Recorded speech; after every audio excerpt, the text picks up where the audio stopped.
Hi, welcome to my channel. How can I overcome the mind? I think this question arises for a lot of people on their spiritual path.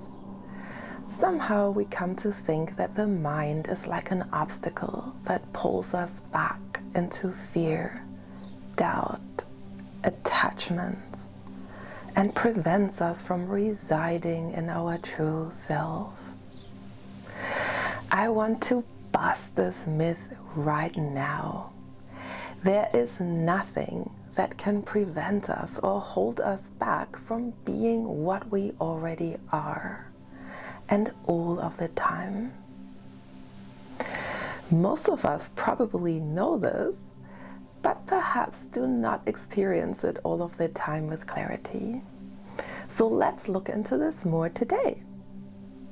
If you like this video, don't forget to press like, to comment. I always love hearing from you. And if you like, to subscribe to my channel so we can stay connected.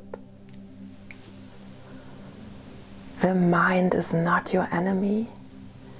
Everything in life is in support of your awakening. There is no antagonism at all. So saying things like battling with the mind or overcoming the mind kind of imply that there is a situation of conflict, which can be misleading. Because the mind and all its distractions are a result of your attention giving. So they come after we focus our attention in a certain way. The mind is helping you to see more clearly where your attention and interest lie. Furthermore, if it becomes a bothersome experience, it is signposting your way back into freedom. So the mind, like everything else in this manifestation, is your friend, supporting your awakening. When it becomes smelly, it is pointing you to the futility of certain pursuits in life, inviting you to clean up your house and move back into your freedom. What is the mind? In scientific terms, perhaps, the mind refers to a person's intellectual and mental faculties, like perception, reasoning, memory. But in spiritual terms, we probably rather mean thoughts, because it is thoughts that guide our awareness away from the present moment into the past or the future, that lead to desire, dissatisfaction, attachments, which is where all the trouble starts. In other words, if we did not have thoughts, there would only be pure awareness. Why do we want to overcome the mind? I assume those watching this are weary of the mind and its intrinsically destructive nature. Thoughts always take us away, somewhere else and imaginary. But if you want to perceive the moment as it is, you want to be right here, not in the past or future, not in imagination. The mind can be useful to solve practical things in life, like how to fix a car or other practical problems. But when it comes to the essence of life and abiding as consciousness, there is no mind. Thoughts lead to emotions that make us again follow pathways of reacting, pursuing, and suffering that repeat themselves like a broken record. Consciousness is not an emotion. And when we meditate and do self-inquiry, for a lot of people it can be difficult to get away from an active thought flow and mind and to sit still. However, we must remember we cannot stop thoughts from flowing. This is natural. But they are not your enemy. They are simply an indicator as to where your attention lies. And this is why we all have different kinds of thoughts. So they're not a separate entity that comes to prevent us from our awakening, but they arise out of our own attention giving. So in a way, they are an indicator and also part of your awakening. Simply by resting your awareness in consciousness,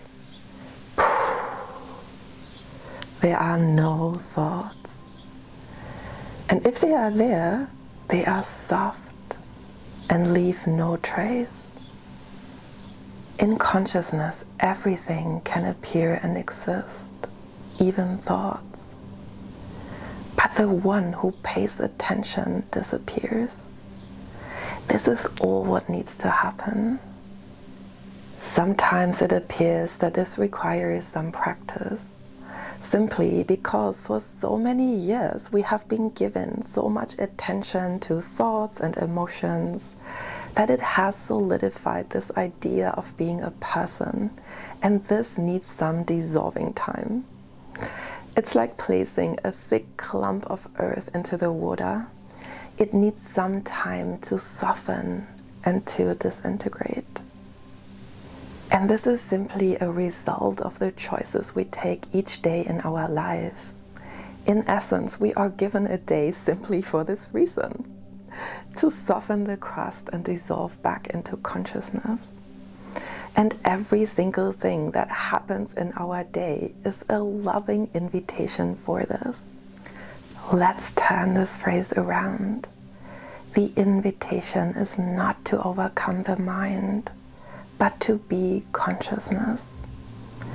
Then the mind automatically dissolves. It has no life or power by itself. You can do this now. Let go of the identification with the body, with a person, a life story that needs to be resolved or held up. Many masters say to stop the search, the effort, the fear, the doubt, the thoughts, so many things. But even that implies an activity, and that there is something that needs to be stopped, when even that is imagined. And we can do this all of the time. Do not fall into the trap to think that you need to set apart 5 minutes in the morning or the evening to meditate on being pure awareness. You are this all of the time. When you wake up, when you get dressed, when you prepare your children, when you do things that need to be done. Everything in life wants you to see this and wants you to be this all of the time.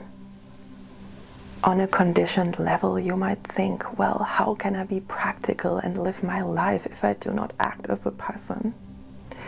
But remember, everything in life wants you to be consciousness, is consciousness ultimately.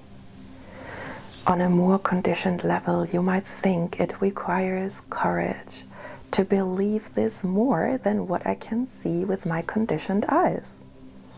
I can see I am a body and a person.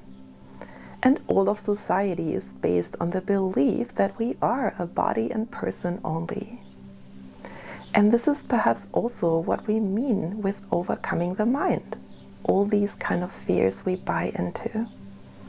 And desires to become part of this glorious chase for riches, fame, and achievements. But when we rest our attention in awareness, we experience not hope or belief, experience with clarity that there is no conflict or contradiction, that all of this is simply not satisfying enough, and that it all ends when the body ceases to live.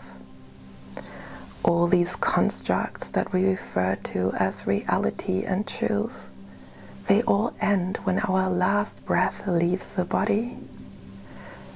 So why spend all this energy? Everything in life can be done and achieved as we like. There is nothing wrong with anything. But the one who wants to look beyond that last breath, beyond things coming and going and causing fleeting emotions, can always, every day, every second reside here, where everything is held, but nothing is held onto, where there is no end, the great consciousness that we are. Thank you so much for watching. I hope you enjoyed this video. Don't forget to press like, to comment, and if you like, to subscribe to my channel.